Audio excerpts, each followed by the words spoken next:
Mis amigos sienten vergüenza ajena cuando estás cerca, dijo durante la cena. Yo solo sonreí, pagué mi parte y me fui. Ahora sus amigas me siguen en línea mientras ella ni siquiera puede mirarse a sí misma. Las palabras me cayeron como un balde de agua fría, pero mantuve mi expresión serena mientras buscaba mi cartera. 4 años de lo que pensé que era construir algo real, y así fue como terminó. Conocí a Valeria en un congreso de ciberseguridad en Guadalajara en 2019. Yo tenía 29 años, trabajaba como especialista en seguridad de redes para una empresa de tamaño mediano, ganando 1.350.000 pesos al año, y me apasionaba genuinamente lo que hacía. Ella era esta vibrante representante de ventas farmacéutica que de alguna manera hacía que discutir la penetración en el mercado de antidepresivos sonara fascinante. Conectamos de inmediato con el terrible café del Congreso y compartimos historias de terror sobre presentaciones a clientes que salieron mal. Tenía una forma de iluminarse cuando hablaba de sus metas, su impulso por construir algo más grande que solo alcanzar los objetivos de ventas trimestrales. Yo admiraba esa ambición, esa hambre de más. Los primeros 2 años fueron sólidos. Nos complementábamos bien. Yo era el tipo estable y técnico que podía arreglar cualquier cosa electrónica. Ella era la mariposa social que podía encantar a cualquiera para que comprara lo que fuera que estuviera vendiendo. Hablamos sobre el futuro, sobre combinar nuestras habilidades de alguna manera, quizás empezar una firma de consultoría juntos. Empecé a aprender sobre regulaciones farmacéuticas solo para entender mejor su trabajo. Ella explicaba la ciencia detrás de los medicamentos que promocionaba, y yo la ayudaba a configurar sistemas de comunicación encriptados para datos sensibles de clientes. Se sentía como una sociedad. Luego, los despidos en la industria golpearon duramente a las compañías farmacéuticas. A finales de 2021, Valeria perdió su puesto junto con otros 200 representantes cuando su compañía reestructuró toda su división de ventas. Vi cómo su confianza se desmoronaba mientras las cartas de rechazo se acumulaban una tras otra. La industria farmacéutica se estaba contrayendo, y los representantes con experiencia luchaban por menos puestos. Sus ahorros disminuyeron rápidamente entre los pagos de la hipoteca del departamento de moda que había comprado durante sus años de altos ingresos y el pago del coche, su BMW que gritaba éxito a los clientes potenciales. Fue entonces cuando di un paso al frente. Empecé a cubrir los pagos de su hipoteca, 33.300 pesos al mes, mientras ella se reinventaba como asesora de bienestar de lujo. Había investigado e identificado este nicho de mercado de mujeres adineradas que querían planes personalizados de optimización de la salud. Los costos iniciales eran elevados: certificaciones, desarrollo de sitios web, materiales de mercadotecnia de alta gama, sesiones de fotos profesionales. Yo lo cubrí todo porque creía en su visión y porque la amaba. Durante 6 meses, probablemente invertí cerca de 324.000 pesos en su nuevo emprendimiento. El negocio realmente comenzó a ganar tracción. Consiguió varios clientes de alto poder adquisitivo a través de eventos de contactos y mercadotecnia en redes sociales. No eran las típicas buscadoras de bienestar. Eran esposas de ejecutivos de tecnología, agentes inmobiliarias exitosas, mujeres que podían pagar 5.400 pesos por sesión para un asesoramiento personalizado de nutrición y estilo de vida. Valeria prosperó en este entorno. Empezó a vestir diferente, a comportarse con esta nueva confianza que provenía de codearse con gente de mucho dinero. Entonces surgió la oportunidad de Monterrey, un puesto senior de seguridad de redes, un salario base de 2.070.000 pesos más opciones sobre acciones en una empresa emergente de ciberseguridad en crecimiento. Era exactamente el tipo de movimiento profesional por el que había estado trabajando durante años. Pero cuando se lo mencioné a Valeria, pareció genuinamente aterrada. No puedo mudarme ahora mismo, dijo. Finalmente estoy construyendo algo aquí. Mis clientes necesitan consistencia, y apenas estoy empezando a entrar en los círculos realmente exclusivos. Por favor, Mateo, necesito tu apoyo para que esto funcione. Así que rechacé Monterrey. Me dije a mí mismo que era una inversión en nuestro futuro juntos. Ella estaba construyendo su base de clientes entre las mujeres más ricas de la Ciudad de México, y yo proporcionaba la estabilidad que le permitía tomar esos riesgos. Parecía la decisión correcta, aunque ver esa oportunidad escaparse dolió más de lo que me admitía a mí mismo. Mirando hacia atrás, puedo ver cuando las cosas empezaron a cambiar. Valeria comenzó a mencionar los nombres importantes de los maridos de sus clientas, capitalistas de riesgo, fundadores de empresas emergentes, promotores inmobiliarios. Llegaba a casa de eventos de contactos hablando de la casa del lago de alguien o de la colección de arte de otra persona. Las conversaciones gradualmente se volvieron menos sobre sus metas de negocio y más sobre el estilo de vida que estaba presenciando. Empezó a sugerir que mejoráramos nuestras citas nocturnas, que probáramos los restaurantes que sus clientes frecuentaban, que asistiéramos a eventos donde pudiéramos encontrarnos con la gente adecuada. Pensé que solo era entusiasmo por su nuevo círculo profesional. No me di cuenta de que estaba midiendo silenciosamente nuestra vida contra la de ellos y encontrándola deficiente. Las señales estaban ahí, la forma en que revisaba su teléfono constantemente durante nuestras noches tranquilas, las sutiles comparaciones con las relaciones de sus clientes, la creciente frecuencia de comentarios sobre personas que realmente entendían cómo construir riqueza o que sabían cómo presentarse en situaciones sociales de alto nivel. Pero yo lo interpreté como ambición, no como insatisfacción con lo que habíamos construido juntos. El fin llegó en contento. Este lugar de la granja a la mesa en la Condesa que cobraba 500 pesos por pasta artesanal y requería reservaciones con 2 meses de antelación. Valeria había insistido en que celebráramos que había conseguido una clienta particularmente rica, alguien conectado a la escena del capital de riesgo de la Ciudad de México. Debería haber sabido que algo andaba mal cuando pasó 40 minutos arreglándose, aplicándose maquillaje como si se preparara para una sesión de fotos en lugar de una cena con su novio de 4 años. No dejaba de mirar su reflejo en cada superficie, ajustándose el pelo, reaplicándose el brillo de labios. La energía nerviosa era palpable, pero supuse que era emoción por el éxito de su negocio. Pedimos el menú de degustación con maridaje de vinos, 1.710 pesos por persona antes de la propina. Estaba feliz de celebrar su logro, aunque las pretenciosas descripciones de granos ancestrales y verduras biodinámicas me hicieron poner los ojos en blanco por dentro. Valeria apenas tocó su comida, empujando los coloridos arreglos en su plato mientras navegaba por las historias de Instagram. Parecía distraída, casi agitada, mirando constantemente hacia la entrada como si esperara a alguien. Mateo, tenemos que hablar de nosotros, dijo finalmente, dejando su teléfono con la precisión deliberada de alguien que había ensayado este momento. La forma en que lo dijo, formal y distante, hizo que se me revolviera el estómago. Esta no iba a ser una conversación sobre nuestro futuro juntos. He estado pensando mucho sobre lo que quiero de la vida, sobre el tipo de persona en la que quiero convertirme. Dejé mi tenedor, prestándole toda mi atención. ¿De acuerdo? ¿Qué está pasando? Respiró hondo como si se preparara para dar malas noticias a un cliente. La verdad es que queremos cosas diferentes. Tú estás cómodo con tu nivel actual, con esta vida tranquila que hemos construido, pero yo necesito más. Necesito a alguien que iguale mi ambición, que entienda la importancia de la imagen y las conexiones para construir riqueza real. Las palabras dolieron, pero mantuve mi voz nivelada. Pensé que estábamos construyendo algo juntos. He estado apoyando tu negocio, ayudándote a establecerte. Y lo aprecio, dijo, pero su tono sugería lo contrario. Pero Mateo, cuando te presento a mi círculo profesional, cuando asistimos a eventos juntos, es incómodo. Mis amigos sienten vergüenza ajena cuando estás cerca. Hablas de seguridad de redes y configuraciones de servidores mientras ellos discuten oportunidades de mercado y estrategias de inversión. No entiendes cómo presentarte en estas situaciones. ¿Vergüenza ajena? Como si fuera un adolescente socialmente inepto en lugar de un hombre adulto con una carrera exitosa. ¿De qué amigas estamos hablando, exactamente? Daniela y Paulina lo han mencionado. Me quieren y quieren lo mejor para mí, pero pueden ver que me estás frenando profesionalmente. Cuando fuimos a esa recaudación de fondos en la azotea el mes pasado, pasaste todo el tiempo hablando con el barman sobre ciberseguridad en lugar de hacer contactos con clientes potenciales. Yo recordaba esa noche de manera diferente. El barman había sido un estudiante de ciencias de la computación que se pagaba los estudios en la UNAM, y le había dado algunos consejos profesionales. Mientras tanto, Valeria se había pasado la noche posando para fotos de Instagram y mencionando nombres importantes en conversaciones con gente que claramente la veía como entretenimiento en lugar de una socia de negocios seria. Pero aparentemente, mi conversación genuina con alguien que compartía mis intereses era el problema. Entonces, ¿qué estás diciendo exactamente?, pregunté, aunque empezaba a entender hacia dónde se dirigía esto.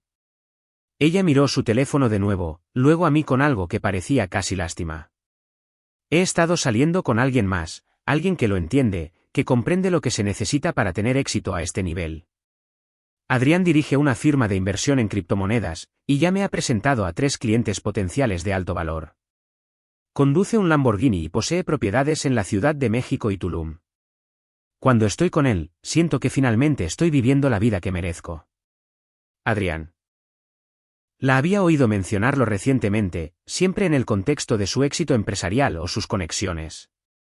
Ahora, tenía sentido por qué había estado tan distraída últimamente, tan crítica con nuestras noches tranquilas, tan enfocada en mejorar cada aspecto de nuestro estilo de vida. Me había estado comparando con alguien que aparentemente encarnaba todo lo que ella creía querer. ¿Cuánto tiempo?, pregunté. 2 meses, dijo, sin mirarme directamente a los ojos.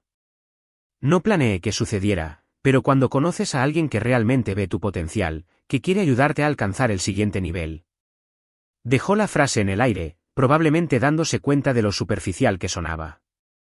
Me quedé sentado procesando esta información mientras ella continuaba explicando cómo Adrián entendía su ambición, cómo se movía en círculos donde su negocio realmente podía florecer, cómo apreciaba su impulso por construir algo significativo. Cada palabra recalcaba lo poco que pensaba de lo que habíamos construido juntos, cómo había descartado por completo no solo nuestra relación, sino a mí como persona. La ironía no se me escapó. Había renunciado a una gran oportunidad profesional para apoyar el lanzamiento de su negocio, había invertido meses de mi salario en su éxito, había sido su apoyo emocional durante el colapso de la industria farmacéutica. Pero aparentemente, nada de eso importaba porque no conducía un coche llamativo ni usaba terminología de capital de riesgo en conversaciones casuales. Cuando terminó su discurso preparado sobre necesitar a alguien que igualara su energía y visión, simplemente asentí y pedí la cuenta. El silencio se extendió incómodamente mientras esperábamos que el camarero trajera nuestra factura. Valeria seguía mirándome como si esperara algún tipo de reacción dramática, lágrimas, ira, ruegos para que reconsiderara. En cambio, calculé mi mitad hasta la propina, puse 2.000 pesos en efectivo sobre la mesa y me levanté. Bueno, espero que Adrián te haga feliz, dije con calma. Buena suerte con todo. ¿Eso es todo?, preguntó, con genuina sorpresa en su voz. ¿No vas a luchar por nosotros? La miré sentada allí con su vestido de diseñador, el maquillaje perfecto, el teléfono posicionado para una iluminación óptima de Instagram incluso durante nuestra conversación de ruptura. Valeria, acabas de decirme que tus amigas se avergüenzan de mí y que has estado engañándome durante 2 meses. ¿Por qué exactamente estaría luchando? Salí de ese restaurante y conduje directamente a casa, donde inmediatamente llamé a mi antiguo contacto en Monterrey. El puesto había sido cubierto, pero tenían otra vacante, consultor regional de ciberseguridad con un aumento salarial del 40% y participación en la empresa emergente. Acepté en el acto, di a mi empleador actual un preaviso de 2 semanas y empecé a planificar mi salida de la Ciudad de México. Si Valeria quería a alguien que entendiera la ambición y el éxito, estaba a punto de ver cómo era eso en realidad. Lo primero que hice fue bloquearla en todas las plataformas, teléfono, Instagram, Facebook, LinkedIn. Silencio digital completo. Había aprendido viendo a amigos pasar por rupturas desordenadas que mantenerse conectado solo prolongaba el dolor y brindaba oportunidades para la manipulación. Valeria había tomado su decisión, y no le iba a dar la satisfacción de verme luchar con ello o la oportunidad de cambiar de opinión cuando Adrián inevitablemente la decepcionara. Mudarme a Monterrey resultó ser exactamente lo que mi carrera necesitaba. La cultura de la empresa emergente era intensa pero gratificante, y mi experiencia en seguridad de redes me hizo inmediatamente valioso para una empresa que protegía a clientes de servicios financieros. En mi primer mes, identifiqué 3 vulnerabilidades críticas en sus sistemas existentes y diseñé parches que salvaron a 2 clientes importantes de posibles brechas. Mi supervisor, David, quedó lo suficientemente impresionado como para acelerar mi cronograma de promoción y aumentar mi paquete de acciones. El salto salarial de 1.350.000 a 1.890.000 pesos fue significativo, pero más importante aún, estaba trabajando con tecnología de punta y gente genuinamente brillante. Mi equipo incluía exanalistas del CISEN, hackers éticos que habían trabajado con empresas de la lista Fortune 500 y científicos de la computación que publicaban artículos sobre amenazas cibernéticas emergentes. Por primera vez en años, me sentí intelectualmente desafiado y profesionalmente respetado. Eran personas que apreciaban la pericia técnica y la resolución innovadora de problemas, no los contactos superficiales y las exhibiciones de estilo de vida dignas de Instagram. Me dediqué a la aptitud física con la misma intensidad que siempre había aplicado a mis metas profesionales. Me uní a un gimnasio de CrossFit cerca de mi nuevo departamento y descubrí que genuinamente disfrutaba la combinación de entrenamiento de fuerza y espíritu competitivo. Después de años de Valeria criticando sutilmente mi cuerpo de papá y sugiriendo que necesitaba hacer más ejercicio para encajar en su círculo profesional, se sintió liberador hacer ejercicio para mi propia satisfacción en lugar de la aprobación de otra persona. La transformación fue dramática. En 4 meses, gané 7 kilos de músculo y bajé 2 tallas de ropa. Más importante aún, los desafíos físicos me dieron una claridad mental y una confianza que no había sentido desde la universidad. Empecé a escalar en un gimnasio local, inicialmente solo como entrenamiento cruzado, pero rápidamente me obsesioné con el aspecto de resolución de problemas. Cada ruta era como depurar un código complejo, tenías que analizar el desafío, identificar el enfoque óptimo y ejecutar con precisión. La comunidad de escalada me presentó a personas genuinamente interesantes que valoraban la habilidad y la dedicación por encima del estatus financiero. Estaba Miguel, un ingeniero aeroespacial que diseñaba componentes para la Agencia Espacial Mexicana, Sara, una veterinaria que dirigía una clínica de esterilización sin fines de lucro, y Jaime, un profesor de secundaria que pasaba los veranos guiando expediciones de escalada en Hidalgo. No eran personas que intentaran impresionar a nadie o que documentaran constantemente sus vidas para obtener validación en las redes sociales. Les apasionaba su trabajo y sus aficiones, y eran lo suficientemente seguros como para apreciar la pericia de los demás sin sentirse amenazados. También comencé un negocio secundario diseñando sistemas de ciberseguridad para pequeñas empresas que no podían permitirse una protección de nivel empresarial. La voz se corrió rápidamente por la comunidad tecnológica de Monterrey, y en 6 meses, estaba ganando 36,000 pesos adicionales al mes mientras acumulaba una valiosa experiencia en consultoría. La ironía no se me escapó, mientras Valeria había criticado mi falta de visión empresarial, yo estaba construyendo algo rentable y sostenible. Aprender portugués se convirtió en mi pasatiempo nocturno, en parte porque mi empresa se estaba expandiendo a los mercados brasileños y en parte porque siempre había querido dominar otro idioma. Encontré un grupo de conversación que se reunía semanalmente en una cafetería local, practicando con otros profesionales que compartían mi interés en las oportunidades de negocios internacionales. Se sentía bien desafiar a mi cerebro de nuevas maneras, establecer metas que no tenían nada que ver con las expectativas o la aprobación de nadie más. A los 6 meses en Monterrey, mi vida era completamente diferente, una nueva trayectoria profesional con un potencial de avance genuino, una condición física de la que estaba orgulloso, pasatiempos interesantes que me conectaban con personas de ideas afines y un negocio secundario que ya generaba ingresos suplementarios sustanciales. También había empezado a ahorrar dinero en serio por primera vez desde que apoyé el lanzamiento del negocio de Valeria. Sin los pagos de su hipoteca, las cenas caras y la presión constante por mejorar nuestro estilo de vida, pude maximizar mis contribuciones a mi Afore y construir un verdadero fondo de emergencia. La mejor parte fue redescubrir quién era yo en realidad sin medirme constantemente contra la fantasía de las redes sociales de otra persona. Recordé por qué había elegido la ciberseguridad en primer lugar, el desafío intelectual, la satisfacción de proteger a las personas de las amenazas digitales, la naturaleza en rápida evolución del campo. Comencé a leer revistas técnicas de nuevo, a asistir a congresos de la industria no por oportunidades de hacer contactos, sino por un aprendizaje genuino, e incluso consideré obtener una certificación avanzada que me posicionaría para roles ejecutivos. Amigos de la Ciudad de México me contactaban ocasionalmente con actualizaciones que no había solicitado. Aparentemente, Valeria publicaba constantemente sobre su nueva relación, compartiendo fotos de cenas caras y viajes de fin de semana a la propiedad de Adrián en Tulum. Sus historias de Instagram mostraban copas de champán y vestíbulos de hoteles de lujo con leyendas sobre subir de nivel y finalmente encontrar a alguien que iguale mi energía. No sentí nada más que una leve curiosidad sobre cuánto duraría antes de que la realidad se impusiera. La realidad llegó más rápido de lo que esperaba, y fue más espectacular de lo que podría haber imaginado. 8 meses después de nuestra ruptura, David me reenvió un artículo de noticias que hizo que mi café de la mañana supiera aún mejor. Ejecutivo de criptomonedas arrestado en fraude de inversión multiestatal, decía el titular, acompañado de una foto de Adrián siendo llevado esposado desde su oficina en el centro de la Ciudad de México. Los detalles eran absolutamente impresionantes. La firma de inversión en criptomonedas de Adrián era un elaborado esquema Ponzi construido enteramente sobre asociaciones fabricadas y tecnología de cadena de bloques falsa. Había estado llevando a cabo estafas idénticas en la Ciudad de México, Monterrey y Tulum, apuntando a mujeres ambiciosas a través de aplicaciones de citas y eventos de contactos con la misma rutina pulida. El Lamborghini estaba arrendado bajo una empresa fantasma que no existía.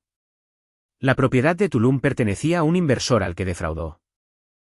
Y su supuesta plataforma de comercio de criptomonedas no era más que un sitio web sofisticado diseñado para parecer legítimo mientras robaba el dinero de la gente. Según la investigación de la FGR, Adrián había identificado un grupo demográfico específico, mujeres educadas y atractivas de entre 25 y 35 años que trabajaban en ventas, mercadotecnia o industrias del bienestar. Mujeres que tenían suficientes ingresos para invertir pero carecían de conocimientos técnicos sobre los mercados de criptomonedas. Estudiaba sus perfiles en redes sociales, aprendía sobre sus ambiciones e inseguridades, y luego se presentaba como el empresario exitoso que podía elevar su estilo de vida y sus conexiones profesionales. El romance siempre era parte de la estafa. Las deslumbraba con cenas caras y viajes de fin de semana, todo financiado con las inversiones de víctimas anteriores, mientras introducía gradualmente la oportunidad de negocio. Mi algoritmo de comercio está generando un 40% de retornos mensuales, afirmaba, mostrando estados de cuenta de cartera falsos y testimonios fabricados de supuestos inversores satisfechos. Solo comparto esto con personas en las que confío completamente, personas que entienden el potencial que estamos construyendo juntos. Valeria había caído por completo. El artículo mencionaba que los investigadores encontraron evidencia de al menos 12 mujeres en las 3 ciudades que habían invertido sus ahorros en el falso fondo de criptomonedas de Adrián. Valeria había puesto 630.000 pesos, probablemente todo lo que había ahorrado de su negocio de asesoramiento de bienestar, más dinero que había pedido prestado contra su departamento. Peor aún, había CEO firmado un préstamo de 270.000 pesos que Adrián afirmó era para expandir sus servidores de comercio, pero que en realidad se utilizó para financiar su estilo de vida en Tulum e impresionar a su próximo grupo de víctimas. Los cargos federales eran graves: fraude electrónico, fraude de valores, lavado de dinero y robo de identidad. Adrián había estado utilizando registros de negocios falsos, acuerdos de asociación fabricados con empresas legítimas y fotografías robadas de ejecutivos de criptomonedas reales para construir su presencia en línea. Su perfil de LinkedIn afirmaba tener asociaciones con importantes firmas de inversión que nunca habían oído hablar de él, y el sitio web de su empresa presentaba testimonios de personas que no existían. Pero el detalle más satisfactorio fue cómo ocurrió realmente su arresto. Una de sus víctimas de Monterrey, una representante de ventas de dispositivos médicos llamada Fernanda, había empezado a sospechar cuando Adrián no pudo explicar conceptos básicos de la cadena de bloques a pesar de afirmar haber desarrollado algoritmos de comercio revolucionarios.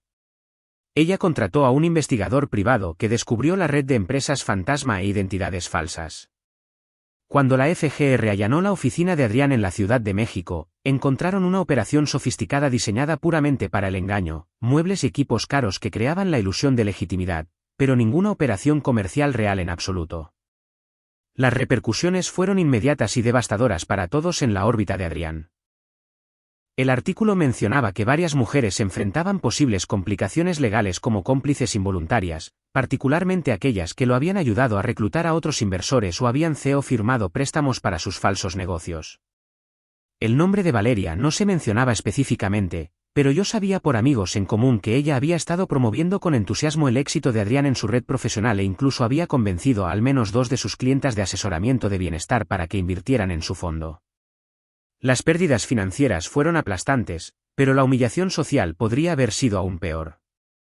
Eran mujeres exitosas e inteligentes que se enorgullecían de su perspicacia para los negocios y su juicio profesional. Tener que admitir que habían sido completamente engañadas por alguien en quien confiaban con su dinero y sus corazones fue devastador. Varias tuvieron que declararse en bancarrota. Otras perdieron sus hogares, y muchas enfrentaron consecuencias profesionales cuando se conoció su participación en la promoción de las inversiones fraudulentas. Me encontré sintiendo genuina lástima por las víctimas, incluida Valeria. Nadie merecía ser manipulado y destruido financieramente por un estafador sociópata, independientemente de las elecciones que las habían llevado a su red. Adrián había explotado sus ambiciones e inseguridades con precisión psicológica, presentándose como todo lo que ellas creían querer mientras destruía sistemáticamente su seguridad financiera. La investigación federal reveló que la operación de Adrián era aún más sofisticada de lo que parecía inicialmente. Había mantenido perfiles detallados de sus víctimas, rastreando su actividad en redes sociales, conexiones profesionales y situaciones financieras para optimizar sus estrategias de manipulación. Había contratado a un consultor de redes sociales para que lo ayudara a curar la presencia perfecta en Instagram, completa con fotos escenificadas en restaurantes caros y reuniones de negocios falsas con personas a las que había pagado para que posaran como clientes y socios. Lo más perturbador fue cómo había jugado con los deseos legítimos de sus víctimas de crecimiento profesional y seguridad financiera. No eran personas ingenuas, eran profesionales educadas que habían tomado decisiones racionales basadas en información que parecía creíble. Adrián había entendido exactamente lo que las mujeres ambiciosas de su grupo demográfico valoraban y había creado una persona completamente falsa diseñada para explotar esos valores. La manipulación psicológica fue tan sofisticada como el fraude financiero.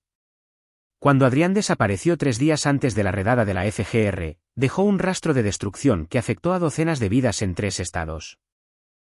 El artículo señalaba que los investigadores todavía estaban identificando víctimas y desentrañando el alcance total de sus operaciones fraudulentas. Sus víctimas no solo estaban perdiendo dinero, se enfrentaban a un historial crediticio dañado, complicaciones legales y reputaciones profesionales manchadas por la asociación con el escándalo. Algunas habían utilizado sus hogares como garantía para inversiones que nunca existieron, mientras que otras habían retirado fondos de jubilación basándose en las promesas de Adrián de rendimientos garantizados. El primer intento de contacto llegó exactamente 6 semanas después de que el arresto de Adrián apareciera en los titulares del periódico El Financiero. Mi teléfono vibró con un mensaje de texto de un número desconocido a las 11:47 de la noche de un jueves. Mateo, soy Valeria. Sé que probablemente soy la última persona de la que quieres saber, pero realmente necesito hablar contigo. Por favor, es importante. Miré el mensaje durante unos 30 segundos, luego lo borré sin responder. Cualquiera que fuera la crisis que enfrentaba, ya no era mi problema. Pero Valeria no se desanimaba fácilmente. Durante los días siguientes, los mensajes siguieron llegando desde diferentes números, probablemente teléfonos prestados de amigos o quizás cuentas nuevas que había creado.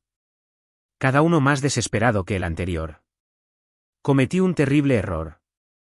Todo se está desmoronando y no sé qué hacer. Luego, tenías razón en todo. Debería haberte escuchado. Y finalmente, sé que no merezco tu ayuda, pero eres la única persona en la que confío. Esa palabra, confío, habría sido risible si no fuera tan patética. Me engañó durante meses, me humilló frente a sus amigas y desechó 4 años juntos por alguien que resultó ser un criminal federal. Ahora confiaba en mí para limpiar el desastre que había creado persiguiendo el estilo de vida de fantasía que era más importante que nuestra relación. Cuando el enfoque directo falló, Valeria se puso creativa. Daniela se comunicó primero, afirmando que solo quería ponerse al día y sugiriendo que tomáramos un café la próxima vez que estuviera en la Ciudad de México. Cuando decliné cortésmente, explicando que estaba concentrado en mi nueva vida en Monterrey, ella insistió más. Valeria está pasando por un momento muy difícil ahora mismo. Creo que significaría mucho si pudieras hablar con ella. Quizás darle algo de perspectiva sobre todo lo que ha pasado. Perspectiva. Como si se supusiera que debía ayudarla a procesar las consecuencias de elegir a un criminal en lugar de a alguien que realmente se preocupaba por ella. Le dije a Daniela que esperaba que Valeria obtuviera el apoyo que necesitaba, pero que no vendría de mí. La respuesta de Daniela reveló exactamente cuán manipuladora era toda esta campaña. Eres la única persona que realmente la entendió, dijo. ¿No crees que le debes a lo que tuvieron al menos escucharla? No le debía nada a Valeria, especialmente no trabajo emocional para ayudarla a sobrellevar los resultados predecibles de su terrible juicio, pero aparentemente la campaña de presión de amigos en común apenas comenzaba. Paulina llamó unos días después con un guión similar, enfatizando lo destrozada que parecía Valeria y cuánto se arrepentía de todo lo relacionado con nuestra ruptura.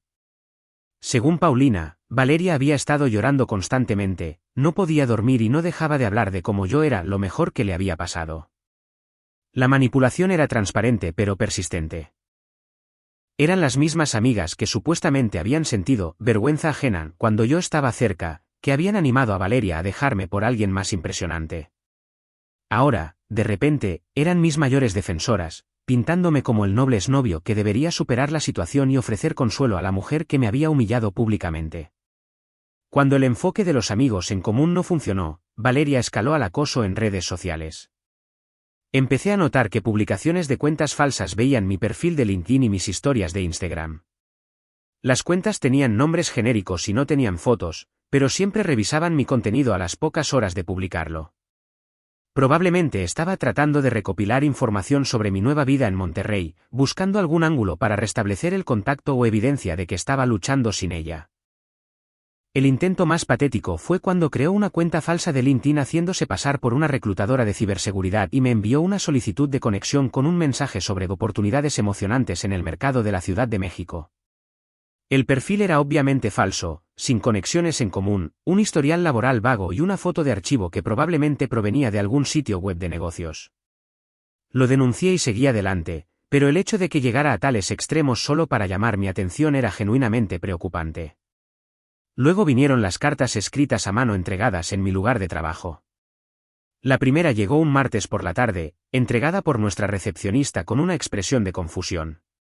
«Alguien dejó esto para usted específicamente», dijo. Parecía bastante molesta cuando le expliqué que normalmente no aceptamos correo personal. La carta era de 3 páginas de desesperación escrita a mano.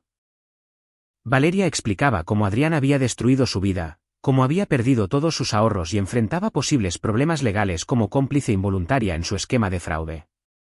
Describía la humillación de descubrir que todo sobre su relación había sido una mentira, que él había estado llevando a cabo la misma estafa con múltiples mujeres simultáneamente. «No dejo de pensar en cómo intentaste advertirme sobre apresurarme con él», escribió. «Lo viste venir desde el principio, ¿verdad? En realidad, nunca había conocido a Adrián ni le había advertido sobre nada. Simplemente me había dejado por él». Pero aparentemente, reescribir la historia era parte de su estrategia de afrontamiento. La carta continuaba con súplicas cada vez más desesperadas de contacto, promesas de que había aprendido su lección sobre valorar las cosas equivocadas y afirmaciones de que perderme fue el mayor error de su vida. Terminaba con su número de teléfono rodeado varias veces con un círculo y una súplica: «Por favor, solo llámame para que podamos hablar». Trituré la carta y le pedí a nuestra recepcionista que rechazara cualquier entrega personal futura. Pero Valeria era persistente. 2 cartas más llegaron esa semana, cada una más desquiciada que la anterior. Había comenzado a contactar a miembros de mi familia a través de LinkedIn, enviando solicitudes de conexión a mi hermana e incluso a mis padres con mensajes sobre la esperanza de reconectar con Mateo.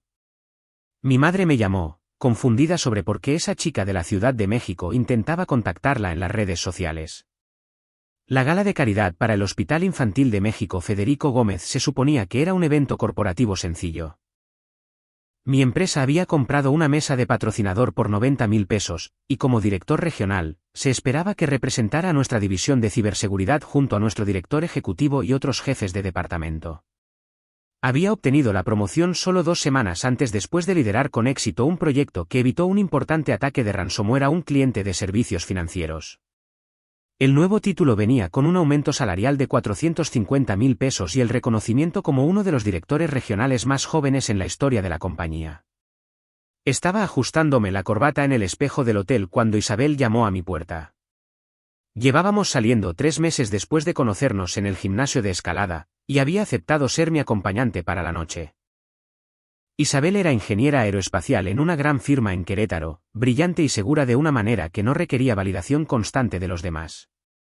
Había obtenido su doctorado en Ingeniería Mecánica del TEC de Monterrey y actualmente estaba diseñando componentes para sistemas de propulsión de satélites.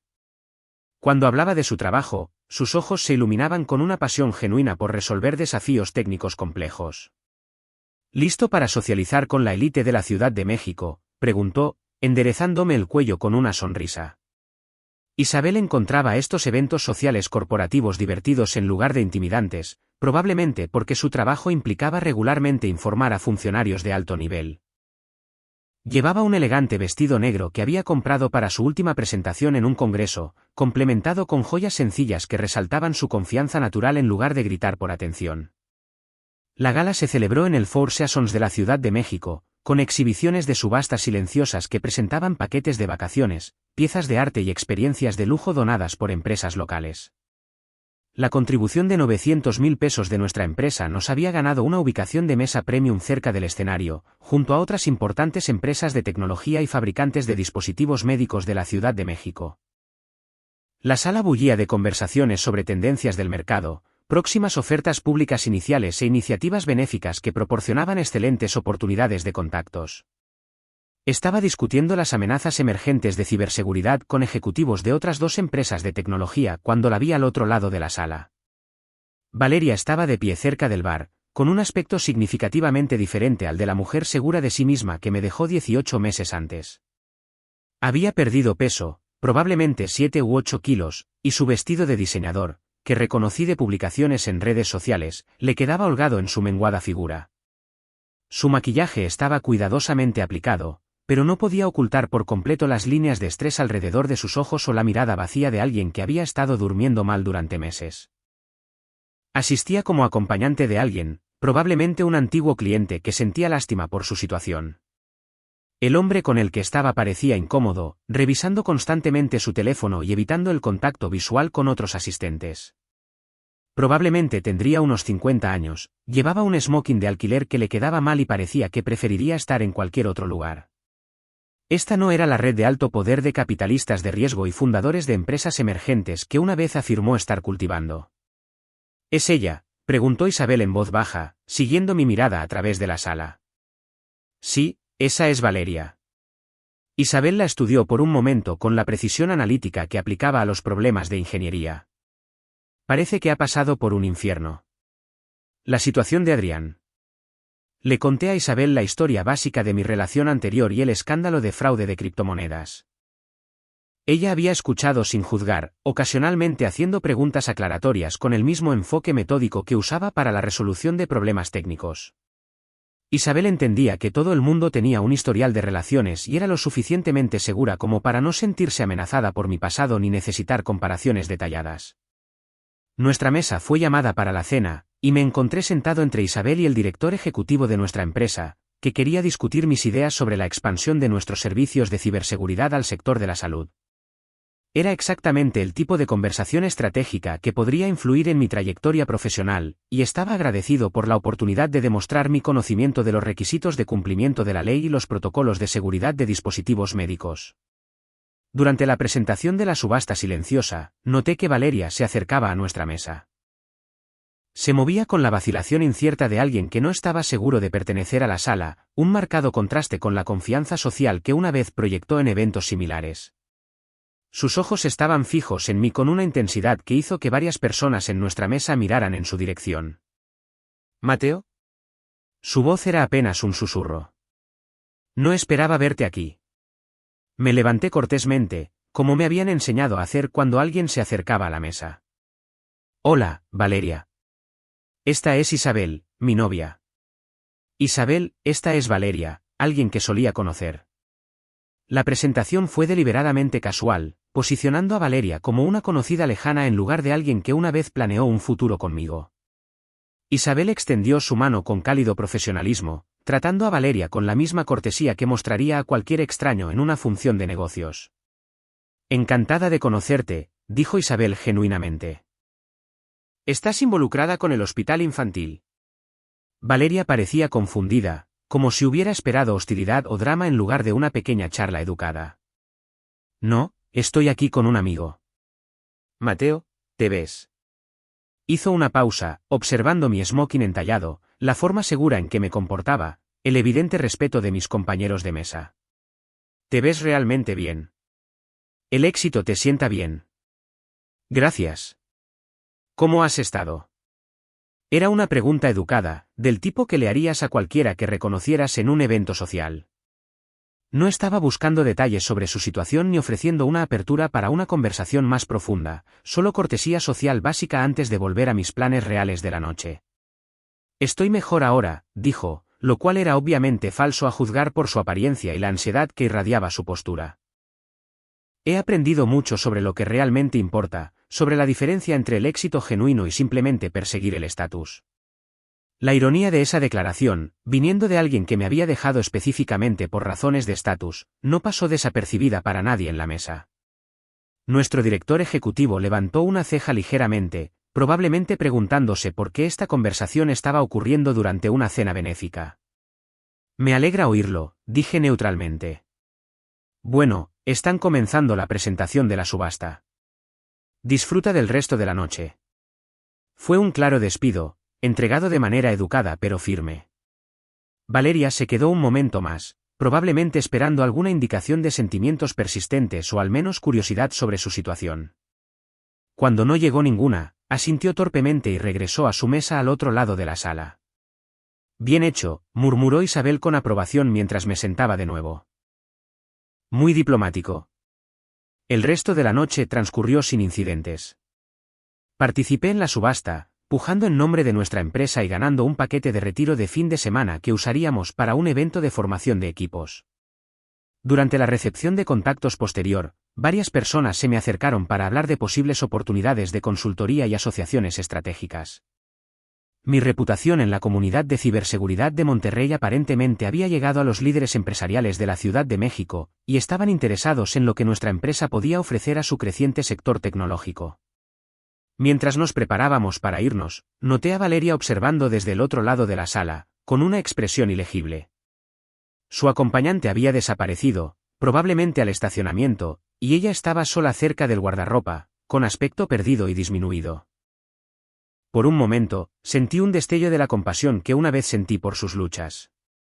Luego recordé sus palabras sobre la vergüenza ajena, su crueldad casual durante nuestra ruptura y los meses de acoso que siguieron al arresto de Adrián. ¿Lista?, preguntó Isabel, pasando su brazo por el mío de forma natural. Absolutamente. Salimos juntos, pasamos por el puesto del ballet donde mi coche estaba esperando. Isabel me estaba contando sobre un proyecto de satélite que presentaría a la Agencia Espacial Mexicana el mes siguiente, su entusiasmo contagioso mientras describía los desafíos técnicos que habían resuelto. Me di cuenta de lo diferente que se sentía esto de mis noches con Valeria, una conexión intelectual genuina en lugar de un arribismo social performativo, respeto mutuo en lugar de evaluación y comparación constantes. Detrás de nosotros, a través de las puertas de cristal del hotel, podía ver a Valeria todavía sola en el vestíbulo, probablemente esperando un Uber ya que su estilo de vida prestado ya no incluía transporte de lujo. No sentí nada más que una leve simpatía por alguien cuyas elecciones la habían llevado a una situación obviamente difícil. 2 años después, mi vida en Monterrey se había convertido en algo que genuinamente amaba. Isabel y yo habíamos comprado una cabaña en Valle de Bravo, un refugio rústico donde organizábamos expediciones de escalada de fin de semana para nuestros amigos del gimnasio. La propiedad venía con casi 1 hectárea de terreno boscoso y un arroyo que proporcionaba el ruido blanco perfecto para el espacio de oficina al aire libre que había construido para mi creciente negocio de consultoría. Mi emprendimiento secundario se había convertido en una operación legítima que generaba 144,000 pesos mensuales, con clientes que iban desde bancos regionales hasta sistemas de atención médica que necesitaban evaluaciones de ciberseguridad especializadas. La ironía no se me escapaba de que las antiguas amigas de Valeria, Daniela y Paulina, ahora interactuaban regularmente con mis publicaciones de LinkedIn sobre el proyecto de expansión en Brasil que estaba liderando para mi empresa. Daban me gusta a mis actualizaciones profesionales, comentaban mis fotografías de aventuras y ocasionalmente enviaban solicitudes de conexión que yo ignoraba cortésmente.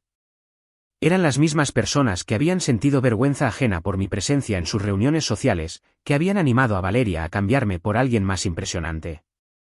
A través de conocidos en común, escuché fragmentos de la situación actual de Valeria. Su negocio de asesoramiento de bienestar se había derrumbado por completo después del escándalo de Adrián. Aparentemente, los clientes adinerados no estaban interesados en consejos de estilo de vida de alguien que había sido tan públicamente engañada por un estafador obvio. Se había mudado de nuevo con sus padres durante varios meses antes de encontrar un estudio en una parte menos de moda de la Ciudad de México. Lo último que supe fue que trabajaba en una tienda de suplementos en una plaza comercial, ayudando a los clientes a elegir proteínas en polvo y vitaminas por 150 pesos la hora. Isabel y yo nos habíamos comprometido durante un viaje de escalada a Hidalgo, donde le propuse matrimonio al atardecer en una cumbre que habíamos tardado 3 horas en ascender juntos. Ella había reído y llorado simultáneamente, haciendo bromas sobre mi elección del momento mientras aceptaba el anillo que había diseñado a medida con la ayuda de un joyero en Monterrey. La propuesta se sintió perfectamente natural, la culminación de una relación basada en el respeto mutuo, los intereses compartidos y la compatibilidad genuina en lugar del estatus social o la conveniencia financiera. Nuestra fiesta de compromiso fue una reunión informal en la cabaña con amigos de la escalada, colegas de nuestras respectivas empresas y familiares que habían conducido desde varios estados. Sin escenografía para Instagram, sin decoraciones de diseñador, solo gente buena celebrando algo real. Los padres de Isabel, ambos profesores en el TEC de Monterrey, pasaron la noche discutiendo sobre ingeniería sostenible con mi padre, quien resultó estar fascinado por su trabajo en sistemas de propulsión de satélites. El contraste con mi relación anterior era marcado en cada detalle. Isabel contribuía por igual a nuestros gastos compartidos, insistía en mantener su propia trayectoria profesional y nunca sugirió que mi éxito profesional debería subsidiar sus elecciones de estilo de vida.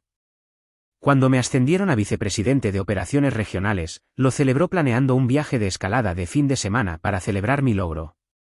Cuando ella recibió una patente por el diseño de su componente de satélite, organicé una cena con nuestros amigos para honrar su innovación.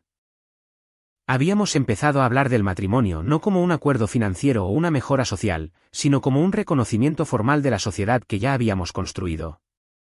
Isabel tenía sus propios ahorros para el retiro, sus propias metas profesionales y su propia identidad que no requería validación externa ni comparación constante con las relaciones de otras personas. Apreciaba mi consideración y mis habilidades de planificación sin esperar que yo gestionara toda su vida, y contribuía con sus propias fortalezas a nuestras decisiones compartidas sobre el futuro. La tienda de suplementos donde trabajaba Valeria estaba en una plaza comercial por la que pasaba ocasionalmente cuando visitaba clientes en el sur de la Ciudad de México. La había visto a través de la ventana una vez, vistiendo el polo con la marca de la tienda y explicando algo a un cliente sobre fórmulas de preentrenamiento. Parecía mayor, más desgastada, su cabello rubio ahora mostraba raíces oscuras que sugerían que las visitas regulares al salón de belleza ya no eran financieramente factibles. Era un recordatorio de lo rápido que puede cambiar la vida cuando priorizas la apariencia sobre la sustancia, el estatus sobre la estabilidad. Mi proyecto en Brasil se había expandido a un puesto permanente supervisando la implementación de ciberseguridad en toda Sudamérica, con requisitos de viaje que Isabel y yo habíamos discutido extensamente. A ella le habían ofrecido su propia oportunidad de consultoría internacional con empresas aeroespaciales en Europa, y estábamos coordinando nuestros horarios de viaje para mantener nuestra relación mientras perseguíamos el avance profesional individual, el tipo de conversación de pareja madura que requiere habilidades de comunicación genuinas y respeto mutuo. El mes pasado, mientras revisaba los análisis de LinkedIn para mi negocio de consultoría, noté que tanto Daniela como Paulina habían visto mi perfil varias veces y habían compartido varias de mis publicaciones sobre tendencias de ciberseguridad con sus redes. El algoritmo mostraba que estaban entre los visitantes más frecuentes de mi perfil, interactuando constantemente con mi contenido a las pocas horas de publicarlo. Era divertido ver lo rápido que pueden cambiar las opiniones de las personas cuando el éxito se vuelve innegable, cuando la persona que una vez encontraron embarazosa ahora era alguien a quien valía la pena seguir profesionalmente. Isabel encontraba toda la situación fascinante desde una perspectiva psicológica. Es como si estuvieran tratando retroactivamente de asociarse con tu éxito, observó mientras revisaba los informes trimestrales de sus propios proyectos de consultoría. Las personas que desestimaron tu valor cuando estabas con Valeria ahora quieren estar conectadas a tu marca profesional. Las mismas cualidades que encontraron poco impresionantes son exactamente las que te hicieron exitoso después de eliminar la dinámica de la relación tóxica. Tenía toda la razón, como de costumbre. Las habilidades analíticas, la pericia técnica y la fiabilidad constante que Valeria había encontrado aburridas eran precisamente la base de todo lo que había construido en Monterrey. Sin la presión constante de realizar teatros de arribismo social o subsidiar el estilo de vida de fantasía de otra persona, había sido libre de concentrarme en el desarrollo profesional genuino y el crecimiento personal. La confianza tranquila que provenía de saber mi valía no había cambiado, pero mis circunstancias finalmente se habían alineado con alguien que apreciaba esas cualidades en lugar de verlas como limitaciones. Comparte tus pensamientos en la sección de comentarios a continuación y no olvides darle me gusta, compartir y suscribirte a Ecos de la Vida.